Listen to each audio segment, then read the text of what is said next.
اعوذ باللہ من الشیطان الرجیم بسم اللہ الرحمن الرحیم اللہم صلی علی محمد وعلی محمد وجل فرجہم اجمعین۔ ویورز، آج کے ہمارے ٹاپک کا آغاز صحیفہ کربلا سے کیا جاتا ہے، تو چلیں شروع کرتے ہیں۔ بسم اللہ الرحمن الرحیم، الحمدللہ رب العالمین، والصلاة والسلام علی سید الانبیاء والمرسلین محمد وآل طیبین الطاہرین، اما بعد۔ حضرت امام حسین علیہ السلام نے فرمایا، ظلم کے خلاف جتنی دیر سے اٹھو گے اتنی ہی زیادہ قربانیاں دینی پڑیں گی۔ اسما بن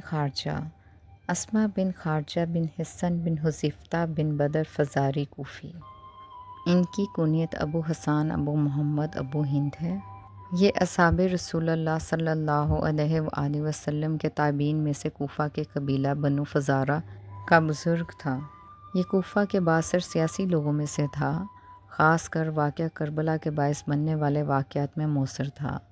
جنگ صفین میں امیر المومنین حضرت علی ابن ابی طالب علیہ السلام کے لشکر میں موجود تھا، لیکن اس کے بعد وہ ہمیشہ کوفہ کے اموی حکمرانوں کے دارالحکومت میں رہا۔ وہ کوفہ کے 3 حکمرانوں کا مشیر اور اس کی بیٹی کوفہ کے 3 حکمرانوں عبید اللہ ابن زیاد، بشر بن مروان اور حجاج بن یوسف ثقفی کی بیوی تھی۔ اسما کی بیٹی ہند نے کوفہ کے ان 3 حکمرانوں سے شادی کی، البتہ عبید اللہ ابن زیاد یعنی اپنے سابق شوہر سے اظہار محبت کی وجہ سے حجاج بن یوسف ثقفی نے اسے طلاق دیا۔ اس کے بیٹوں کے ناموں کی وجہ سے اسما کو ابو حسان، ابو محمد اور ابو ہند بھی کہا گیا۔ اسما محدثین میں سے تھا اور اس کا بیٹا مالک اور علی بن ربیعہ جیسے لوگوں نے اس سے حدیثیں نقل کی ہیں۔ جنگ صفین میں امیر المومنین حضرت علی ابن ابی طالب علیہ السلام کی فوج میں شامل تھا، البتہ وہ بعد میں ان لوگوں میں شامل ہوا جنہوں نے عبید اللہ ابن زیاد کی درخواست پر امیر المومنین حضرت علی ابن ابی طالب علیہ السلام کے صحابی حجر بن عدی کے خلاف گواہی دی، جس کے نتیجے میں حجر بن عدی کو گرفتار کر کے شہید کر دیا گیا۔ اس نے ہانی ابن عروہ کو دارالخلافت میں بلانے اور جناب مسلم ابن عقیل علیہ السلام کی شہادت میں عبید اللہ ابن زیاد کے ساتھ تعاون کیا۔ جناب مسلم ابن عقیل علیہ السلام کے گرد سے لوگوں کو منتشر کرنا۔ 60 ہجری میں جب عبید اللہ ابن زیاد کوفہ کا امیر بنا تو اسما نے اپنی بیٹی کی اس سے شادی کی۔ وہ دارالخلافہ میں پہنچ گیا اور عبید اللہ ابن زیاد کے ساتھ تعاون کیا۔ عبید اللہ ابن زیاد نے اسما اور کثیر بن شہاب حارثی، محمد بن اشعث بن قیس اور کاکا بن سوید بن منکری کے ذریعے لوگوں میں خوف و ہراس پھیلایا اور شہر کا کنٹرول سنبھالنے میں ان کی مدد لی۔ عبید اللہ ابن زیاد نے ان لوگوں کو کوفہ کے لوگوں میں پھیل جانے اور لوگوں کو اس کی اطاعت اور کوفہ میں حضرت امام حسین علیہ السلام کے سفیر جناب مسلم ابن عقیل علیہ السلام کی حمایت اور کوفہ میں بغاوت کرنے سے ڈرایا۔ ہانی ابن عروہ کی گرفتاری میں تعاون۔ جب عبید اللہ ابن زیاد نے ہانی ابن عروہ کو دارالخلافت میں بلانے اور اس سے جناب مسلم ابن عقیل علیہ السلام کا مطالبہ کرنے اور انکار کرنے پر اسے شہید کرنے کا منصوبہ بنایا تو اسما بن خارجہ اور محمد بن اشعث کو اس کے پیچھے بھیج دیا۔ بعض منابع میں اس عمل میں عمرو بن حجاج زبیدی اور حسان ولد اسما کے نام بھی مذکور ہیں۔ شیخ مفید اور محمد تقی ششتری کے مطابق اسما بن خارجہ نے عمر بن سعد کی فوج میں حضرت امام حسین علیہ السلام کے خلاف جنگ نہیں کی تھی اور جنگ کے خاتمے کے بعد عاشوراء کے دن کربلا میں حاضر ہوا اور حسن مصنع کو زخمی حالت میں دیکھا اور حسن مصنع کو ان سے رشتہ داری کی وجہ سے بچا لیا۔ اس نے عثمان بن عفان کے خلاف بغاوت کرنے والے باز باغی اور کمیل بن زیاد جیسے برجستہ شیعوں کے بارے میں حجاج بن یوسف کو آگاہ کیا۔ مختار کے انتقام کی فہرست میں اسما۔ جب عبید اللہ ابن زیاد نے مختار بن ابی عبید ثقفی کو قید کیا اور قسم کھائی کہ وہ اسے قتل کر دے گا تو اسما بن خارجہ اور عروۃ بن مغیرہ زندان میں مختار سے ملنے گئے اور انہیں عبید اللہ ابن زیاد کے خلاف اشتعال انگیز اقدامات سے خبردار کیا۔ تاہم کوفہ پر قبضہ کرنے کے بعد مختار نے واقعہ کربلا کے مجرموں سے بدلہ لینے کی بات کرتے ہوئے اسما کا نام بھی بتایا اور اسے دھمکی دی۔ اس لیے اسما کوفہ سے بھاگ گیا اور مختار کی شکست تک کوفہ واپس نہیں آیا۔ مختار نے اسما اور اس کے چچا زاد بھائیوں کا گھر تباہ کر دیا۔ شیعوں کی مرفی میں کوفی حکمرانی کی مدد۔ کوفہ پر حجاج بن یوسف ثقفی کی امارت کے آغاز 75 ہجری کے بعد اسما نئے حکمران کا سسر بن گیا اور دارالخلافہ آنے جانے لگا۔ جب عبداللہ بن زبیر کی طرف سے عبداللہ بن متی کوفہ میں حاکم تھا تو اس وقت بھی اسما بن خارجہ دارالخلافہ میں موجود تھا اور اس وقت کے امیر کا مشیر تھا۔ طبری لکھتے ہیں کہ جب حجاج بن یوسف عثمان بن عفان کے خلاف باغیوں اور امیر المومنین حضرت علی ابن ابی طالب علیہ السلام کے شیعوں کو پکڑ کر شہید کر رہا تھا تو اسما نے بعض باغیوں اور کمیل بن زیاد جیسے بعض نامور شیعوں کے نام حجاج بن یوسف کے سامنے پیش کیے۔ نیز عبد الملک بن مروان کے دور خلافت میں جب عبد الملک کا بھائی بشر بن مروان کوفہ کا حاکم بنا تو اس نے اپنی بیٹی کی شادی بشر سے کر دی اور ازرقی خوارج سے جنگ لڑنے کے لیے محلب بن ابی صفرا کو منتخب کرنے پر اس سے مشورہ ہوا۔ اس کی وفات 80 سال کی عمر میں ہوئی۔ عمرو بن حجاج زبیدی قبیلہ زبید کا رئیس تھا۔ اپنے قبیلے میں اس کی بڑی عزت تھی اور جنگوں میں اس کا نام آتا تھا۔ جن لوگوں نے حضرت امام حسین علیہ السلام کو خط لکھے تھے ان میں سے ایک یہ بھی تھا، اور پھر آپ علیہ السلام سے جنگ بھی کی اور گھاٹ روکنے والے 500 سپاہیوں میں شامل تھا۔ یہ دریائے فرات پر پانی بند کرنے والی فوج کا سپہ سالار تھا۔ یہ ملعون خود بھی شدت پیاس سے واصل جہنم ہوا۔ اس کی بہن رویہ ہانی کی زوجہ اور یحییٰ بن ہانی کی ماں ہیں۔ رویہ اور ہانی کے بیٹے یحییٰ بھی شرف صحابیت رکھتے تھے۔ یحییٰ کو یہ اعزاز حاصل تھا کہ وہ خود صحابی تھے۔ ان کے والدین اور دادا بھی صحابی تھے۔ ان کے والد رائے کربلا کے شہید تھے۔ رویہ کا بھائی عمرو بن حجاج زبیدی وہ بدبخت تھا جس نے انصار حسین کے مقابل ہو کر کوفیوں سے کہا، اے کوفیوں اپنی اطاعت و جماعت کو نہ چھوڑو، جس نے چھوڑ دیا اور حضرت امام حسین کے لیے ہمارے خلاف کیا اس شخص کے قتل کرنے میں تعامل نہ کرو۔ جناب حسن مثنیٰ یا الحسن المثنیٰ بن حضرت امام حسن علیہ السلام بن امیر المومنین حضرت علی ابن ابی طالب علیہ السلام الہاشمی القریش ہیں۔ آپ حسن مثنیٰ کے نام سے معروف حضرت امام حسن علیہ السلام ابن امیر المومنین حضرت علی ابن ابی طالب علیہ السلام کے فرزند ہیں۔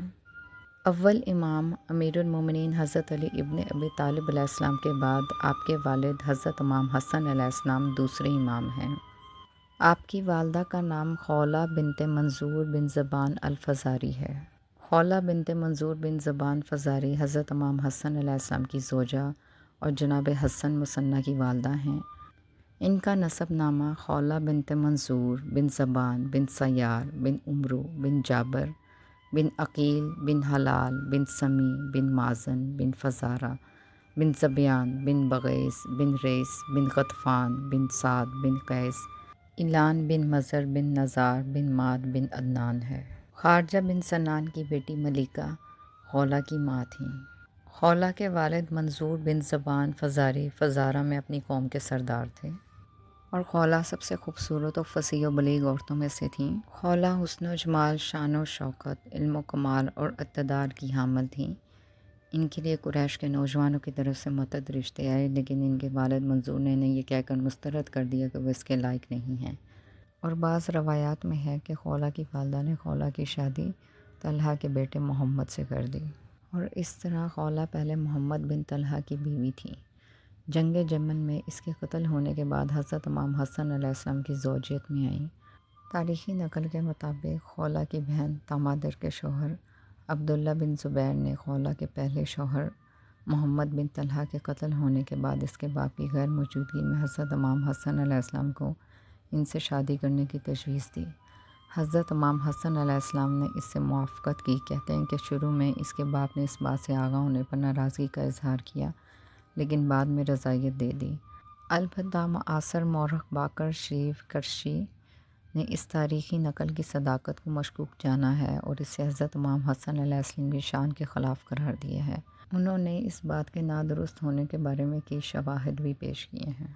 باقر شریف قریشی کے مطابق خلاطہ حیات حضرت امام حسن علیہ السلام سے رشتہ ازواج میں منسلک رہیں اور حضرت امام حسن علیہ السلام کی شہادت کے بعد کسی اور سے شادی نہیں کی۔ عبد الرحمن بن قاسم کی کتاب المعالم فی المشکلات القرآنیہ والحکم والحدیث النبویات میں آیا ہے کہ خولہ حضرت امام حسن علیہ السلام کی شہادت کے بعد انتہائی غمگین رہتی تھیں۔ ان کے والد منظور نے انہیں تسلی دی اور صبر کی تلقین کی۔ بس ان کے والد منظور نے انہیں تسلی دینے کے لیے یہ اشعار کہے، مجھے کل خبر ملی ہے کہ خولہ غموں دعا زمانہ کے سبب گریہ و زاری کر رہی ہے، اے خولہ گریہ نہ کر، صبر سے کام لو کہ بزرگان نے صبر کا سہارا لیا ہے۔ جناب حسن مثنیٰ کی ولادت رمضان المبارک میں مدینے میں ہوئی۔ آپ کا اصل نام حسن ہے، مثنیٰ کے معنی ثانی کے ہے، کیونکہ جناب حضرت حسن مثنیٰ صورت و سیرت و کردار میں بالکل اپنے والد بزرگوار حضرت امام حسن علیہ السلام سے مشابہ تھے، اس لیے آپ کا لقب مثنیٰ ہوا۔ حضرت امام حسن علیہ السلام کی شہادت کے بعد جناب حضرت حسن مثنیٰ کی پرورش حضرت امام حسین علیہ السلام کے گھرانے میں ہوئی۔ جناب حضرت امام حسین علیہ السلام اپنے بھتیجے جناب حسن مثنیٰ کے ساتھ نہایت شفقت و مہربانی سے پیش آتے، اپنے بھتیجے جناب حسن مثنیٰ کو اپنے سینے پر لٹاتے اور اظہار محبت فرماتے، اور اس طرح جناب حضرت امام حسن علیہ السلام کے شہزادے جناب حضرت حسن مثنیٰ کی پرورش جناب حضرت امام حسین علیہ السلام نے بڑے باوقار انداز میں کی۔ جناب حسن مثنیٰ کی کنیت ابو محمد ہے۔ حضرت امام حسین علیہ السلام کی بیٹی فاطمہ جناب حسن مثنیٰ کی زوجہ تھیں۔ حضرت امام حسین علیہ السلام نے واقعہ کربلا سے پہلے اپنی بیٹی کا عقد جناب حسن مثنیٰ سے کیا۔ واقعہ کچھ اس طرح سے ہے کہ جناب حسن مثنیٰ نے حضرت امام حسین علیہ السلام سے ان کی بیٹیوں میں سے ایک بیٹی کا رشتہ مانگا۔ حضرت امام حسین علیہ السلام نے فرمایا، میری بیٹیوں میں سے جسے چاہو انتخاب کر سکتے ہو۔ جناب حسن مثنیٰ نے شرم کی وجہ سے کچھ نہ کہا، لیکن حضرت امام حسین علیہ السلام نے اپنی ایک بیٹی فاطمہ کا عقد جناب حسن مثنیٰ سے کر دیا۔ ابن فندق کے بقول یہ شادی حضرت امام حسین علیہ السلام کی شہادت کے سال انجام پائی۔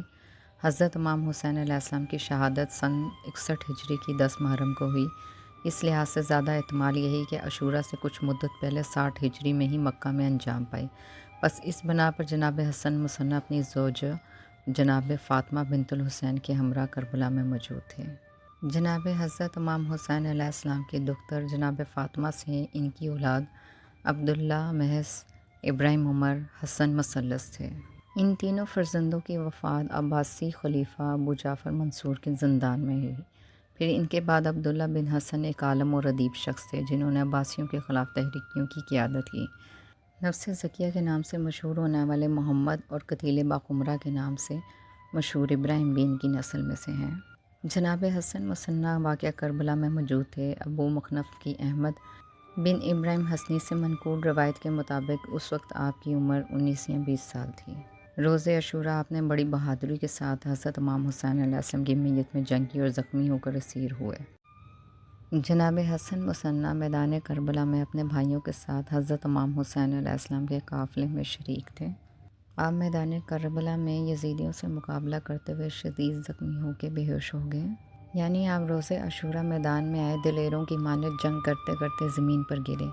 جب فوج کوفہ شہیدوں کے سر قلم کرنے آئی تو دیکھا کہ آپ ابھی زندہ ہیں۔ تب آپ کو اہل بیت اطہار علیہ السلام کے شہداء کے ساتھ رکھا گیا۔ شہادت حضرت امام حسین علیہ السلام کے بعد جب آپ کو ہوش آیا تو یزیدی فوج آپ کو بھی قیدی بنا کے لے جا رہی تھی۔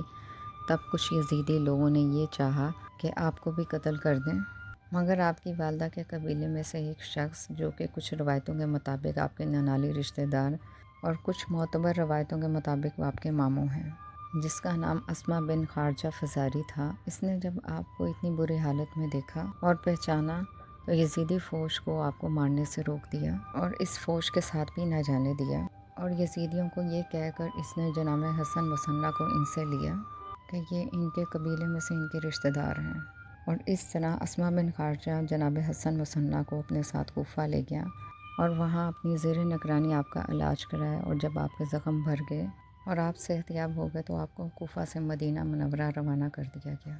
جس طرح حضرت امام حسین علیہ السلام کی نسل پاک جناب حضرت امام زین العابدین علیہ السلام سے چلی، اسی طرح جناب حضرت امام حسن علیہ السلام کی نسل جناب حسن مثنیٰ اور جناب حضرت امام حسن علیہ السلام کے ایک اور بیٹے جناب زید سے چلی۔ جناب حسن مثنیٰ علویوں کے بزرگ سمجھے جاتے تھے۔ متولی موقوفات امیر المومنین حضرت علی ابن ابی طالب علیہ السلام۔ امیر المومنین حضرت علی ابن ابی طالب علیہ السلام کی وصیت کے مطابق جناب حسن مثنیٰ مدینے میں جناب امیر المومنین حضرت علی ابن ابی طالب علیہ السلام کے موقوفات کے شرعی متولی تھے۔ حجاج بن یوسف ثقفی جب مدینے کا حاکم تھا تو اس نے جناب حسن مثنیٰ سے تقاضا کیا کہ وہ اس کے چچا عمر بن علی کو ان موقفات کی تبلیغ میں شریک قرار دے، لیکن چونکہ یہ تبلیغ جناب حضرت بی بی فاطمہ الزہرا سلام اللہ علیہ کی اولاد سے مخصوص تھی، اس لیے آپ نے انکار کیا اور شام میں عبد الملک بن مروان کے پاس گئے، جہاں اموی خلیفہ نے بھی حجاج کو اس کام سے منع کیا۔ جناب حسن مثنیٰ نے اپنے بعد ان موقفات کی تولیت اپنے فرزند عبداللہ کے سپرد کی، لیکن منصور عباسی نے عبداللہ کو قید کر دیا اور ان موقفات کی تولیت اپنے اختیار میں لے لی۔ جب عبد الرحمن بن محمد بن اشعث کندی نے حجاج بن یوسف ثقفی کے خلاف علم بغاوت بلند کیا اور اپنے آپ کو خلیفہ نامزد کرنے کا ارادہ کیا، تو چونکہ لوگ اس وقت خلافت صرف کرشی شخص کی نسبت قبول کرنے کو تیار تھے، اس نے اس کے متعلق علویوں کے بزرگوں حضرت امام سجاد علیہ السلام اور حسن مثنیٰ سے خط و کتابت کی۔ جناب امام سجاد علیہ السلام نے اس کے اس تقاضے کو رد کر دیا اور جناب حسن مثنیٰ نے بھی حکومت کے خلاف بغاوت کرنے والوں کے بیعت توڑنے کے احتمال کی بنا پر اسے رد کیا، لیکن عبد الرحمن بن محمد کے مسلسل اصرار کی بنا پر اسے قبول کر لیا اور اس کے ساتھ بن عنوان خلیفہ ان کی بیعت ہوئی۔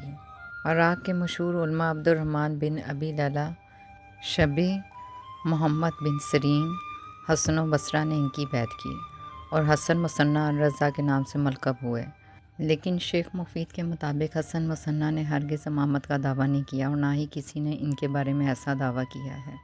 سن 85 ہجری میں ابن اشعث کے قتل کے بعد حسن مثنیٰ مخفی ہو گئے، لیکن آخرکار ولید بن عبد الملک کے ساتھیوں نے انہیں مسموم کیا اور قتل کرنے کے بعد جنازے کو مدینہ بھیجا اور انہیں بقیع میں دفن کیا گیا۔ کچھ روایات کے مطابق ولید بن عبد الملک کے کہنے پہ آپ کو 2 بار زہر دیا گیا، پہلی دفعہ وہ ناکام رہے مگر دوسری دفعہ آپ شہید ہو گئے۔ صحیح بخاری میں ایک روایت منقول ہے جس کی بنا پر جناب فاطمہ بنت الحسین علیہ السلام نے ان کے مزار پر قبہ کی تعمیر کروائی۔ واقعہ کربلا کے حوالے سے کچھ روایات منقول ہے کہ جب جناب حسن مثنیٰ کو آخرکار جناب حضرت امام حسین علیہ السلام سے میدان کربلا میں جانے کی اجازت مل گئی، تو آپ نے یزیدی افواج کے ساتھ خطاب کیا کہ ہم یہاں لڑنے کے لیے نہیں آئے، تم حضور پاک صلی اللہ علیہ وآلہ وسلم کے اہل بیت اطہار علیہ السلام، ان کے بچوں اور ان کی بیٹیوں کو ان خیموں میں دیکھتے ہو کہ یہ سب ان خیموں میں موجود ہیں، کون جنگ میں اپنی مقدورات اور بچوں کو لے کر آتا ہے؟ یہ اس بات کا ثبوت ہے کہ ہم یہاں پر جنگ کے لیے نہیں آئے۔ عمر بن سعد نے جواب کے طور پر جناب حسن مثنیٰ کو کئی یزیدی افواج بھیجیں جنہوں نے مل کر اکٹھے آپ پر حملہ کر دیا، لیکن آپ نے ان سب کو واصل جہنم کر دیا۔ آخرکار یزیدی افواج جناب حسن مثنیٰ پر ایک دم حملہ آور ہوئی اور آپ کو شدید زخمی کر دیا کہ آپ میدان کربلا میں بے ہوش ہو گئے، تو حضرت امام حسین علیہ السلام آپ کو خیمے میں اٹھا کر لائے۔ 11 محرم کو جب یزیدی افواج پاک شہداء کے سروں کو ان کے تن سے جدا کر رہے تھے، تب انہوں نے جناب حسن مثنیٰ کو زندہ پایا، تو اسما بن خارجہ فزاری نے یزیدی افواج سے کہا کہ ان کی والدہ میرے قبیلے سے ہیں، میں تمہیں اس بات کی اجازت نہیں دیتا کہ تم ان کے سر کو ان کے تن سے جدا کر دو، کیونکہ ہماری جنگ جناب حضرت امام حسین علیہ السلام سے تھی جو کہ اب ختم ہو چکی ہے۔ عمر بن سعد اس بات سے متفق ہوا اور اس نے ان کے سر کو تن سے جدا نہ کیا بلکہ اس معاملے کو عبید اللہ ابن زیاد کے سامنے پیش کر دیا۔ عبید اللہ ابن زیاد نے بھی اس معاملے میں رضامندی دی اور اس طرح اسما بن خارجہ جناب حسن مثنیٰ کو کوفہ لے گیا۔ عبید اللہ ابن زیاد نے جن لوگوں کو اپنے دربار میں بلایا ان میں ایک نام عمرو بن حجاج زبیدی کا بھی ہے۔ یہ وہی فرد تھا جس نے انصار حسین علیہ السلام کے مقابل ہو کر کوفیوں سے کہا تھا کوفیوں اپنی اطاعت و جماعت کو نہ چھوڑو۔ بعض روایت کے مطابق یہ عمر ابن سعد کے لشکر میں شامل تھا اور یہ اس دستے کا سربراہ تھا جس نے انصار و اہل بیت اطہار علیہ السلام حضرت امام حسین علیہ السلام پر پانی بند کیا تھا اور حضرت امام حسین علیہ السلام کے خلاف گیا اور کہا کہ اس شخص یعنی حضرت امام حسین علیہ السلام کے قتل کرنے میں تعامل نہ کرو۔ حضرت امام حسین علیہ السلام نے جواب دیا، اے عمرو، تو میرے قتل پر لوگوں کو ابھار رہا ہے، ہم لوگوں نے دین چھوڑ دیا تو تم لوگ دین پر قائم ہو، واللہ قبض روح کے بعد ان افعال کے ساتھ مرنے پر تمہیں معلوم ہوگا کس نے دین کو چھوڑ دیا اور کون دوزخ کا ایندھن ہوا۔ یہی عمرو بن حجاج مسلم بن اسوجہ کے قاتلوں میں شامل ہے۔ عبید اللہ ابن زیاد نے محمد بن اشعث، اسما بن خارجہ اور ایک روایت کے مطابق عمرو بن حجاج زبیدی کو دربار میں بلایا اور ان سے پوچھا کہ ہانی ابن عروہ دربار میں کیوں نہیں آتے؟ انہوں نے کہا کہ وہ بیمار ہیں۔ عبید اللہ ابن زیاد نے کہا کہ مجھے معلوم ہوا ہے کہ وہ صحت یاب ہو گئے ہیں لیکن گھر سے نہیں نکلتے، تم جاؤ اور انہیں مطمئن کر کے دربار میں لاؤ۔ ہانی ابن عروہ کی گرفتاری۔ یہ لوگ ہانی ابن عروہ سے ملاقات کے لیے ان کے گھر گئے۔ وہ شام کے وقت اپنے گھر کے سامنے بیٹھے تھے۔ انہوں نے ہانی ابن عروہ سے کہا، آپ امیر سے ملاقات کے لیے کیوں نہیں جاتے؟ وہ ہمیشہ آپ کو یاد کرتے ہیں، ہم سے کہہ رہے تھے اگر مجھے معلوم ہو جائے کہ وہ بیمار ہیں تو میں ان کی عیادت کے لیے جاؤں گا۔ ہانی ابن عروہ نے کہا بیماری مجھے مہلت نہیں دیتی کہ میں عبید اللہ ابن زیاد کے پاس جاؤں۔ انہوں نے کہا عبید اللہ ابن زیاد کو یہ اطلاع ملی ہے کہ آپ ہر روز شام کے وقت اپنے گھر کے سامنے بیٹھتے ہیں اور امیر سے ملاقات میں تاخیر سے وہ غضبناک ہوں گے۔ ہماری گزارش ہے کہ آپ اپنی سواری پر سوار ہو کر ہمارے ساتھ امیر سے ملاقات کے لیے چلیے۔ اب ہانی ابن عروہ کے پاس کوئی چارہ نہ تھا، لہٰذا لباس پہنا اور اپنی سواری پر سوار ہوئے اور ان کے ساتھ دارالعمارہ کی طرف روانہ ہوئے۔ دارالعمارہ پہنچتے ہی انہیں یہ محسوس ہوا کہ ان کے خلاف سازش کی گئی ہے، لہٰذا انہوں نے حسان اسما بن خارجہ سے کہا کہ بھتیجے، مجھے اس شخص عبید اللہ ابن زیاد سے ڈر لگتا ہے، تمہارا کیا خیال ہے؟ چچا، خدا کی قسم مجھے آپ کے بارے میں کوئی خوف محسوس نہیں ہوتا، اور اپنے بارے میں امیر کو بدگمان مت کیجیے۔ حسان نہیں جانتا تھا کہ عبید اللہ ابن زیاد نے ہانی کو کس لیے بلایا ہے۔ مختصر یہ کہ ہانی ابن عروہ عبید اللہ ابن زیاد کے پاس پہنچے۔ عبید اللہ ابن زیاد نے انہیں دیکھ کر زمزمہ کیا کہ اپنے پاؤں سے اپنی قربانگاہ تک آ گئے ہو۔ اس کے بعد نہایت لطف و محبت کے ساتھ پیش آیا۔ ہانی ابن عروہ نے کہا اے امیر، خیریت تو ہے؟ اس قسم کی باتیں کیوں کہہ رہے ہو؟ عبید اللہ ابن زیاد نے کہا یہ تم نے اپنے گھر میں یزید ابن معاویہ اور مسلمانوں کے خلاف کیا فتنہ پروری کی ہے؟ مسلم بن عقیل کو اپنے گھر میں جگہ دی ہے اور پڑوس کے گھروں میں ان کے لیے اسلحہ اور فوجی ساز و سامان فراہم کر رکھا ہے، اور یہ سمجھتے ہو کہ یہ چیزیں میری تیز بین نگاہوں اور حکومت کے جاسوسوں سے پوشیدہ رہیں گی۔ ہانی ابن عروہ نے اس کی ان باتوں کی تردید کی اور کہا جناب مسلم ابن عقیل علیہ السلام میرے گھر میں نہیں ہیں۔ ہانی ابن عروہ اور عبید اللہ ابن زیاد کی گفتگو جب طول پکڑ گئی اور بحث میں تبدیل ہو گئی تو حکومت کے جاسوس مقل کو بلایا گیا۔ مقل آئے تو عبید اللہ ابن زیاد نے ہانی ابن عروہ سے کہا اسے پہچانتے ہو؟ ہانی ابن عروہ نے جب مقل کو دیکھا تو انہیں سخت دھچکا لگا، اور ہانی ابن عروہ نے کہا ہاں پہچانتا ہوں۔ اسی وقت ہانی ابن عروہ کو اپنے دوستوں سے سرزد ہونے والی غلطی کا احساس ہوا اور وہ یہ سمجھ گئے کہ مقل نے عبید اللہ ابن زیاد کے لیے جاسوسی کی ہے۔ تھوڑی دیر خاموش رہنے کے بعد ہانی ابن عروہ نے عبید اللہ ابن زیاد سے کہا میری بات کا یقین کرو، خدا کی قسم میں جھوٹ نہیں بول رہا ہوں، میں نے انہیں اپنے گھر میں نہیں بلایا اور نہ مجھے یہ معلوم ہے کہ وہ کس ذمہ داری کے تحت آئے ہیں۔ وہ میرے پاس آئے اور میرے گھر میں سکونت اختیار کرنے کے لیے کہا۔ مجھے بھی مہمان کو اپنے گھر سے واپس کرنے میں شرم محسوس ہوئی، یہ ہے حقیقت، لیکن آپ کو رائے کا پہاڑ بنا کر بتایا گیا ہے۔ اگر آپ چاہیں تو میں آپ سے عہد کرتا ہوں کہ میں گھر جا کر انہیں اپنے گھر سے نکال دوں گا، جہاں چاہیں چلے جائیں۔ عبید اللہ ابن زیاد نے کہا خدا کی قسم میں تمہیں اس وقت تک واپس نہ جانے دوں گا جب تک جناب مسلم ابن عقیل علیہ السلام کو میرے پاس حاضر نہیں کرو گے۔ ہانی ابن عروہ نے کہا خدا کی قسم میں ہرگز ایسا نہیں کروں گا، تم یہ چاہتے ہو کہ میں اپنے مہمان کو تمہارے سپرد کر دوں، کہ تم ان کے قتل کا فرمان جاری کر دو؟ عبید اللہ ابن زیاد اپنی بات پر اڑا ہوا تھا۔ ہانی ابن عروہ بھی اپنا یہی جواب دہرا رہے تھے۔ بعض مورخین نے لکھا ہے کہ ہانی ابن عروہ نے عبید اللہ ابن زیاد سے کہا اگر جناب مسلم ابن عقیل علیہ السلام میرے چنگل میں بھی ہوتے تب بھی خدا کی قسم میں تمہارے حوالے نہ کرتا۔ بعض نے لکھا ہے کہ ہانی ابن عروہ نے عبید اللہ ابن زیاد کے جواب میں سختی سے کہا تم اپنے خاندان اور خادموں کے ساتھ شام چلے جاؤ، کیونکہ جو اس شہر میں آیا وہ تم سے اور یزید ابن معاویہ سے کہیں زیادہ حکومت کے لائق ہے۔ ہانی ابن عروہ اور مسلم ابن عمرو بحالی۔ جب ہانی ابن عروہ اور عبید اللہ ابن زیاد کے درمیان بحث طول پکڑ گئی تو مسلم بن عمرو بحالی جو کہ اموی حکومت کا ہتھ کنڈا تھا، یزید ابن معاویہ نے شام سے اسے عبید اللہ ابن زیاد کے پاس بھیجا تھا۔ اس نے کہا مجھے اجازت دیجیے کہ میں ہانی ابن عروہ سے گفتگو کروں اور انہیں ناکانہ کروں تاکہ وہ جناب مسلم ابن عقیل علیہ السلام کو حوالے کر دیں۔ عبید اللہ ابن زیاد نے اس سے اجازت دے دی۔ وہ ہانی ابن عروہ کو ایک گوشے میں لے گیا۔ عبید اللہ ابھی دور سے انہیں دیکھ رہا تھا اور ان کے درمیان بلند آواز میں ہونے والی گفتگو بھی سن رہا تھا۔ اس نے ترغیب و تہدید کے انداز میں عبید اللہ ابن زیاد سے مصالحت کرنے کے لیے کہا اور ہانی ابن عروہ کو حاکم کے غضب سے ڈرایا۔ مسلم بن عمرو بحالی نے ہانی ابن عروہ سے کہا آپ کو خدا کی قسم دیتا ہوں کہ خود کو خواہ مخواہ ہلاکت میں نہ ڈالیے، اپنے کو اور اپنے خاندان کو بلا میں مبتلا نہ کرو۔ یہ شخص جناب مسلم ابن عقیل علیہ السلام ان کے چچا زاد ہیں، یہ انہیں قتل نہیں کریں گے، انہیں کوئی اذیت نہیں پہنچے گی۔ آپ جناب مسلم ابن عقیل علیہ السلام کو ان کے حوالے کر دیں، اس سے آپ کی بے عزتی نہیں ہوگی۔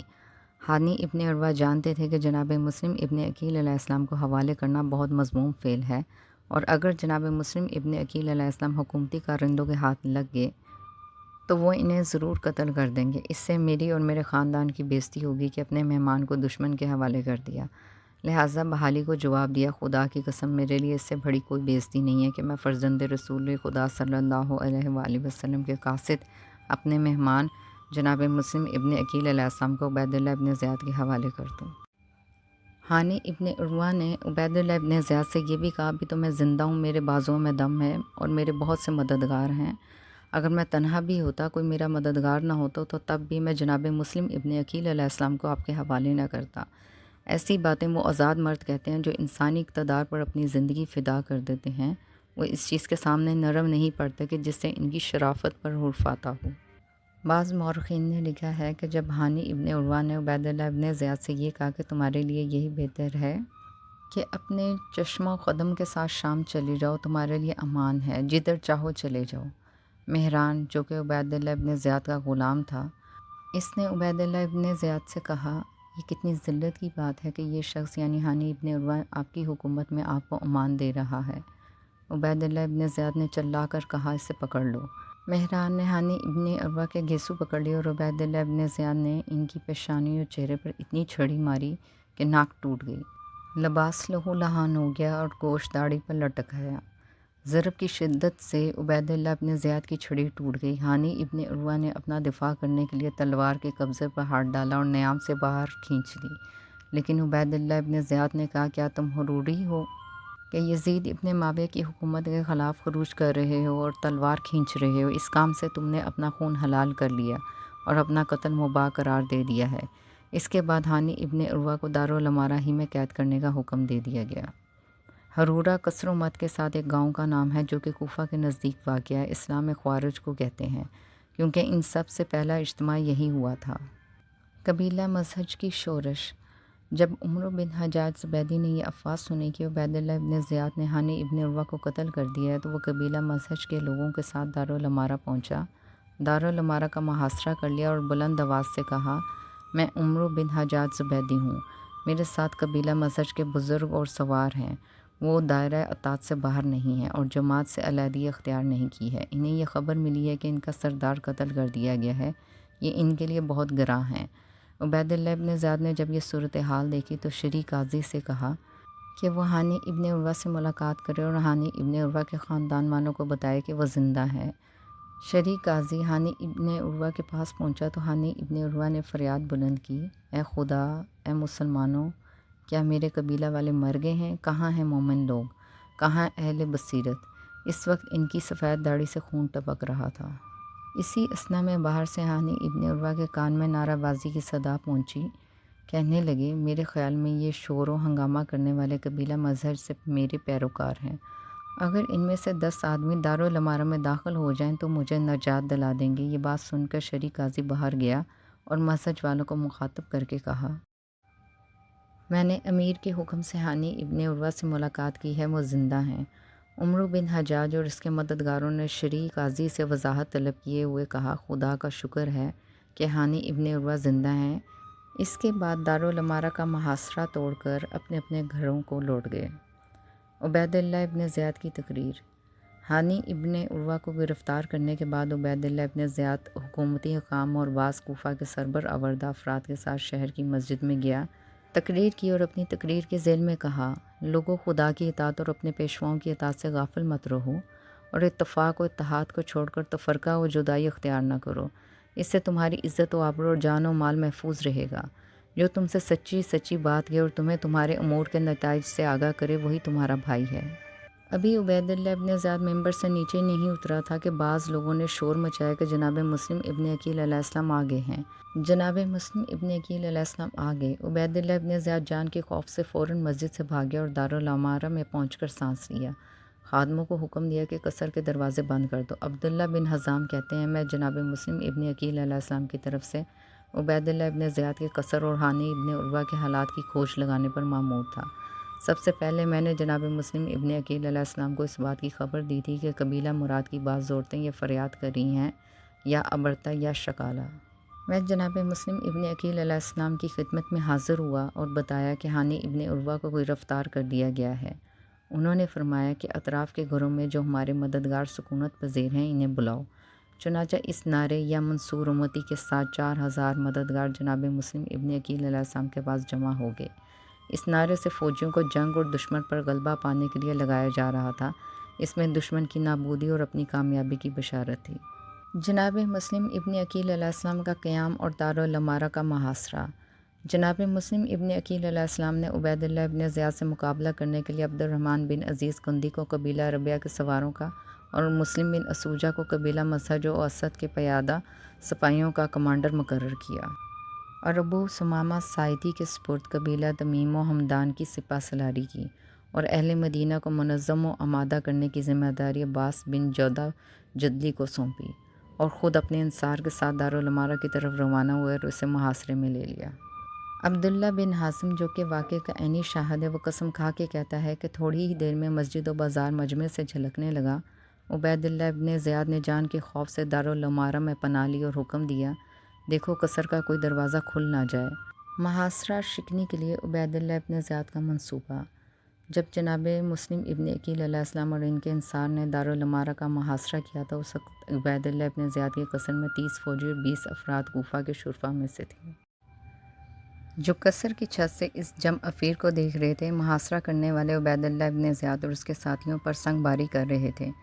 عبید اللہ ابن زیاد اور اس کے باپ پر لعنت کر رہے تھے۔ محاصرہ توڑنے کے لیے عبید اللہ ابن زیاد نے سوچا کہ نفسیاتی جنگ چھیڑ دی جائے، لہٰذا اس نے چند باحیثیت افراد سے کہا، تم لوگوں کے پاس جاؤ اور ان سے گفتگو کرو اور اس کام کے نتیجے سے ڈراؤ تاکہ وہ جناب مسلم ابن عقیل علیہ السلام کا ساتھ چھوڑ دیں۔ اس کام پر کثیر بن شہاب حارثی، کاکا بن شور دہلی، شیس بن ربی تمیمی، حجار بن اجبر اور شمر بن ذل جوشن سبابی مقرر تھا۔ ان لوگوں نے جناب مسلم ابن عقیل علیہ السلام کے قریبی افراد سے رابطہ قائم کیا اور خیر خواہ کے طور پر انہیں جناب مسلم ابن عقیل علیہ السلام کی مدد کرنے سے ڈرایا۔ انہوں نے خیر خواہ کی صورت میں ان سے جھوٹ بولا اور کہا کہ یزید ابن معاویہ کا لشکر شام سے آ رہا ہے، وہ تمہیں بے دردی سے کچل دے گا، اپنی جان و مال کو خطرے میں نہ ڈالو۔ ان جھوٹ بولنے والوں نے انہیں یہ اطمینان دلایا کہ عبید اللہ ابن زیاد نے یہ قسم کھائی ہے کہ اگر رات تک تم لوگوں نے محاصرہ نہ توڑا اور اپنے اپنے گھروں کو واپس نہ گئے تو بیت المال سے تمہارا اور تمہارے بچوں کا وظیفہ بند کر دیا جائے گا اور تم میں سے گناہ گار خطا کاروں کی جگہ بے گناہ اور غائب لوگوں کی بجائے حاضرین کو ایسی عبرتناک سزا دی جائے گی کہ کوفہ میں ایسا کوئی سرکش نہیں بچے گا جو اپنے کیے کی سزا پائے۔ محاصرہ توڑنے والا عبید اللہ ابن زیاد کا منصوبہ کامیاب ہو گیا اور اہل کوفہ جو خود کو عبید اللہ ابن زیاد کی سزا سے محفوظ نہیں سمجھ رہے تھے، ان منافقوں کی باتوں میں آ گئے اور جناب مسلم ابن عقیل علیہ السلام کا ساتھ چھوڑ دیا اور اپنے دل میں یہ خیال پیدا کیا کہ ہمیں خطرہ نہیں مول لینا چاہیے، ابھی سویرا ہے، اپنے گھروں کو لوٹ چلیں، جو خدا کو منظور ہوگا ہو جائے گا۔ عبید اللہ ابن زیاد نے اس قومی انقلاب اور خدائی تحریک کو کچلنے کی دوسری چال چلی اور اہل کوفہ میں سے جو سرکردہ افراد اس کے ساتھ دارالعمارہ میں وقت گزاری کر رہے تھے، انہیں حکم دیا کہ لوگوں کو فریب دینے اور جناب مسلم ابن عقیل علیہ السلام سے جدا کرنے کے لیے تم امان کے پرچم ہاتھ میں لے لو اور ان سادہ لو افراد کو امان دو جو عبید اللہ ابن زیاد کی سزا سے ڈرے ہوئے تھے۔ باقی رہنے والوں میں محمد بن اشعث، کاکا بن دہلی، شیس بن ربی، حجار بن اجبر، سلمہ و شمر بن ذل جوشن تھے۔ لوگوں کو اپنی حفاظت کے لیے دارالعمارہ ہی میں روک لیا۔ کثیر ابن شہاب جو کہ حکومت کا خاص پٹو تھا، شام تک جناب مسلم ابن عقیل علیہ السلام کے مددگاروں سے بات کرتا رہا۔ آخر کار لوگوں کو مبارزہ سے روکنے میں اور انہیں جناب مسلم ابن عقیل علیہ السلام سے علیحدہ کرنے میں کامیاب ہو گیا۔ اس عظیم عوامی انقلاب کو کچلنے کے لیے عبید اللہ ابن زیاد کی نیر نگوں نے اتنا متاثر کیا کہ ماں بیٹے کے پاس آئی یا بھائی آیا اور اس کا دامن پکڑ کر کہنے لگا کہ کل یزید کی فوج شام سے کوفہ پہنچ رہی ہے، وہ ان انقلابیوں پر غضب ڈھائے گی، چلو گھر لوٹ چلو۔ چنانچہ جو جس کو پہچانتا تھا وہ مجمع میں سے پکڑ کے لے جاتا تھا اور اپنے خیال میں اسے یقینی خطرے سے نجات دلاتا تھا۔ اس طرح رات ہونے سے پہلے سارا مجمع پراکندہ ہو گیا اور جناب مسلم ابن عقیل علیہ السلام تنہا رہ گئے۔ آخر کار عبید اللہ ابن زیاد اہل کوفہ کے ان 50 سرکردہ لوگوں کے ساتھ جو کہ جان کے خوف سے دارالعمارہ میں پناہ لیے ہوئے تھے، کامیاب ہو گیا اور چند گھنٹوں میں ان 4000 لوگوں کو واپس گھروں کو لوٹا دیا جنہوں نے جناب مسلم ابن عقیل علیہ السلام کی قیادت میں یزید ابن معاویہ کی حکومت کے خلاف شورش کی تھی۔ اس جمع افیر میں سے صرف 300 آدمی باقی بچے۔ احنف بن قیس نے اہل کوفہ کے بارے میں کہا ہے، کوفہ والوں تمہاری مثال اس عورت کی سی ہے جسے روز نیا شوہر چاہیے۔ لوگوں کی گرفتاری۔ جب کثیر بن شہاب لوگوں کو فریب دے چکا تو عبید اللہ ابن زیاد نے اسے حکم دیا، جہاں بھی تمہیں کوئی جناب مسلم ابن عقیل علیہ السلام کا طرفدار نظر آئے اسے گرفتار کر کے قید میں ڈال دو۔ اس نے بھی اس ذمہ داری کو اچھی طرح پورا کیا۔ مورخین لکھتے ہیں کوفہ میں رہنے والے امیر المومنین علی ابن ابی طالب علیہ السلام کے جن چاہنے والوں نے حضرت امام حسین علیہ السلام کو خط لکھے تھے، عبید اللہ ابن زیاد نے ان سب کو گرفتار کر کے قید میں ڈال دیا۔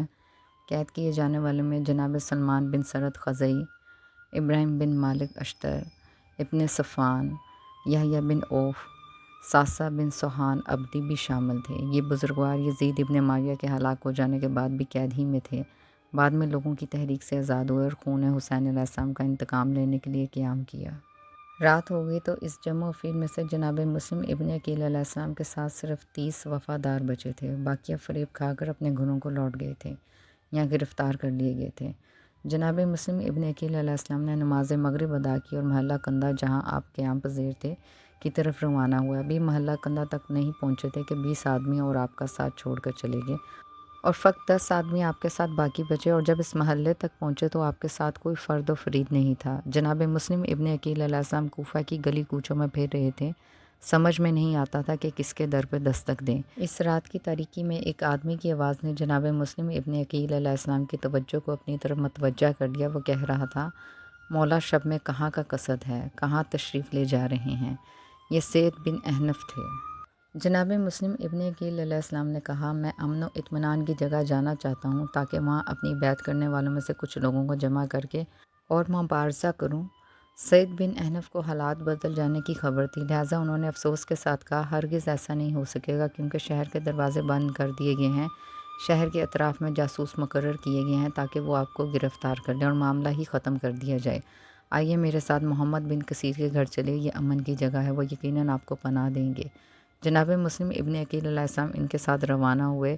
ابن کثیر کے گھر پہنچ کر محمد بن کثیر نے جب حضرت امام حسین علیہ السلام کے قاصد کو اپنے گھر دیکھا تو جناب مسلم ابن عقیل علیہ السلام کے پاؤں چومے اور اس خدائی عطا پر شکر ادا کیا اور اپنے گھروں میں ایسی جگہ ٹھہرایا کہ جہاں عام لوگوں کی نظر نہیں پہنچتی تھی۔ محمد بن کثیر کی گرفتاری۔ عبید اللہ ابن زیاد کے جاسوس سائے کی طرح جناب مسلم ابن عقیل علیہ السلام کا تعاقب کر رہے تھے۔ انہوں نے عبید اللہ ابن زیاد کو صورتحال کی خبر دی۔ عبید اللہ ابن زیاد نے اپنے بیٹے خالد کو حکم دیا کہ وہ رات میں ایک گروہ کے ساتھ محمد بن کثیر کے گھر کا محاصرہ کرے اور جناب مسلم ابن عقیل علیہ السلام اور محمد بن کثیر دونوں کو گرفتار کر کے دارالامارہ میں حاضر کرے۔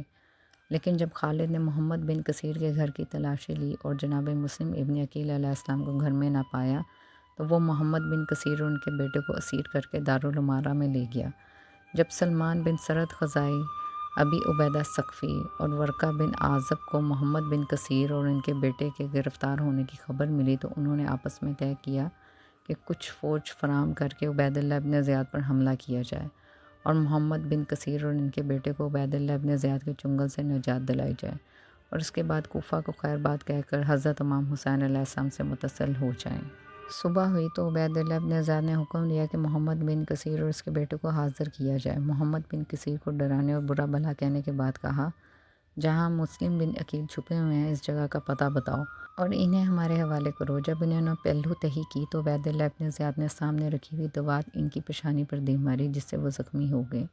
لیکن جب اپنا دفاع کرنے کے لیے محمد بن کثیر نے تلوار کے قبضے پر ہاتھ مارا تو دربار میں موجود شرفاء کوفہ اس کے چاروں طرف جمع ہو گئے اور عبید اللہ ابن زیاد اور محمد بن کثیر کے درمیان آ گئے۔ اسی انصاع میں عبید اللہ ابن زیاد کے جاسوس معقل نے محمد بن کثیر پر حملہ کر دیا۔ جواب میں محمد بن کثیر نے بھی اپنی تلوار سے اس پر وار کیا اور اس کا قصہ پاک کر دیا۔ عبید اللہ ابن زیاد نے جب یہ صورتحال دیکھی تو اس نے اپنے غلاموں سے کہا کہ سب محمد بن کثیر پر حملہ کر دو۔ محمد بن کثیر جب خود کو حملے کے لیے آمادہ کر رہے تھے اس وقت ان کا پاؤں کسی چیز سے الجھا زمین پر گرے اور عبید اللہ ابن زیاد کے غلاموں نے انہیں شہید کر دیا۔ اس کے بعد ان کے جوان و دلیر بیٹے پر حملہ کیا اور اسے بھی شہید کر دیا۔ اس سانے کی خبر جب جناب مسلم ابن عقیل علیہ السلام کو ملی تو آپ نے محمد بن کثیر کے گھر کو چھوڑ دیا۔ محمد بن کثیر کے گھر سے نکل کر جناب مسلم ابن عقیل علیہ السلام دوسری پناہ گاہ تلاش کرنے لگے جہاں عبید اللہ ابن زیاد کے جاسوس کی دسترس نہ ہو سکے۔ کوفہ کی گلیوں میں پریشان پھر رہے تھے یہاں تک کہ خانہ طوّا کے دروازے پر پہنچے۔ آپ طوّا کے گھر کے دروازے پر کھڑے تھے جس کے کئی بیٹے تھے۔ وہ اشعث ابن قیس کی کنیز تھی جس نے اسے آزاد کیا تھا۔ سعید حضرمی نے اس سے نکاح کر لیا تھا۔ اس نکاح کا ثمرہ ایک لڑکا تھا جسے بلال کہتے تھے۔ طوّا اپنے دروازے پر کھڑی اس کا انتظار کر رہی تھی۔ جناب مسلم ابن عقیل علیہ السلام نے تووا کو سلام کیا اور پانی طلب کیا۔ تووا جناب مسلم ابن عقیل علیہ السلام کے لیے پانی لائی۔ جناب مسلم ابن عقیل علیہ السلام نے پانی پی کر ظرف تووا کو دیا تو وہ ظرف لے کر گھر کے اندر چلی گئی، لیکن جب لوٹ کر آئی تو دیکھا کہ جناب مسلم ابن عقیل علیہ السلام ابھی تک وہیں موجود ہیں۔ تووا نے کہا کیا آپ نے پانی نہیں پیا؟ جناب مسلم ابن عقیل علیہ السلام نے مثبت میں جواب دیا۔ تووا نے کہا اب اٹھیے اور اپنے گھر چلے جائیے۔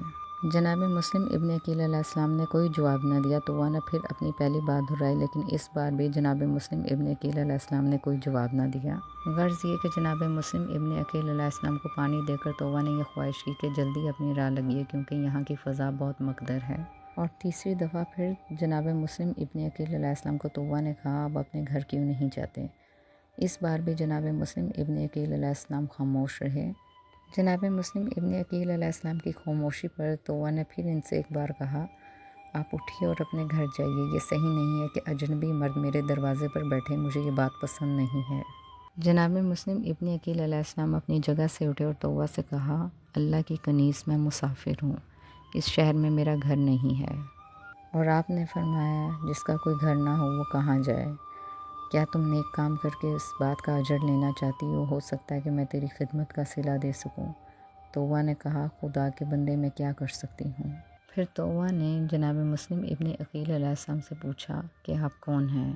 جناب مسلم ابن عقیل علیہ السلام نے فرمایا میں مسلم ابن عقیل ہوں، حضرت محمد مصطفیٰ صلی اللہ علیہ وآلہ وسلم اور امیر المومنین حضرت علی ابن ابی طالب علیہ السلام کا بھتیجا اور حضرت امام حسین علیہ السلام کا چچا زاد بھائی ہوں۔ اہل کوفہ نے مجھ سے دغا و بے وفائی کی ہے۔ تووا نے کہا آپ جناب مسلم ابن عقیل علیہ السلام ہیں؟ جناب مسلم ابن عقیل علیہ السلام نے مثبت میں جواب دیا، کیونکہ جناب مسلم ابن عقیل علیہ السلام کی حالت بھوک اور پیاس سے ایسی ہو چکی تھی کہ راستہ چلنا دوبر تھا، اور آپ اسی حالت میں اس محلے میں سرگرداں پھر رہے تھے۔ جب اس خاتون تووا نے جناب مسلم ابن عقیل علیہ السلام کو پہچان لیا تو اس نے جناب مسلم ابن عقیل علیہ السلام کو اپنے گھر رہنے کی پیشکش کی، جسے آپ نے قبول کیا۔ چنانچہ تووا جناب مسلم ابن عقیل علیہ السلام کو گھر کے اندر لے گئیں، بستر لگایا اور کھانا تیار کیا۔ اس طرح ضعیفہ خاتون نے جناب مسلم ابن عقیل علیہ السلام کو اپنے گھر میں پناہ دی۔ تووا کا لڑکا جب گھر آیا تو اس نے دیکھا آج اس کی ماں بہت اہتمام سے کام کر رہی ہے اور لمحہ بھر کے لیے آرام سے نہیں بیٹھتی۔ اس نے اپنی ماں سے پوچھا کہ کیا ماجرا ہے۔ شروع میں تووا نے حقیقت چھپائی، لیکن جب ماں نے بیٹے کا زیادہ اصرار دیکھا تو اسے واقعہ بتا دیا اور کہا کہ اس کی کسی کو خبر نہ کرنا۔ بلال نے قسم کھائی کہ میں کسی سے اس کا ذکر نہیں کروں گا، مگر بسر تووا نے انعام کی لالچ میں جناب مسلم ابن عقیل علیہ السلام کی خبر عبید اللہ ابن زیاد کو کر دی۔